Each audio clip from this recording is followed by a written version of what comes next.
Ir-rapport ta' Standard & Poor's iġib fix-xejn ukoll il-kritika tal-Oppożizzjoni Nazzjonalista. Stqar dan il-Ministru tal-Finanzi Edward Scicluna fl-ewwel reazzjoni tiegħu għal dan ir-rapport. Fil-fatt li l-ekonomija qiegħda tikber b'mod sostenibbli. Il-fatt li din qed tikkontribwixxi għal żieda ta' impjieg li huwa iktar minn ta' pajjiżi oħra li l-rata tal-qatt nieżla.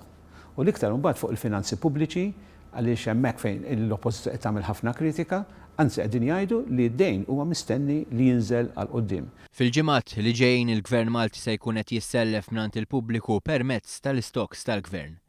Scicluna spjega li prova li d-dejn qed ikun kontrollat huwa l-fatt li l-Gvern se jissellef ferm inqas minn kemm jissellef is-soltu meta jinħarġu dawn it-tip ta' stocks. Il-kwantità ta' bonds li jissellef is-soltu li jbieħ fis-suq, il-Gvern se jonqsu. Għal-raġuni li dak id-deficit, meta jonqos id-deficit, ma jkollux bżonn jissellef. Xorta se jibqa' jissellef imma nisperaw li dan minn sena l sena dejjem tinżel. Scicluna nnota wkoll il-kontribut tal-pjan tal-enerġija. Il-pjan tal-enerġija huwa il-mod li ta' nifs lil pajjiżna għaliex l-ewwel nettax fih investiment fih innifsu, imma wkoll għaliex istabilizza il-problemi kbar tal-Enem Malta u tal-enerġija għolja li kienet tiġi lil pajjiżna u għal quddiem għandna l-inqas pjan illi wassal għal l-użu u prezz sostenibbli għal pajjiżna.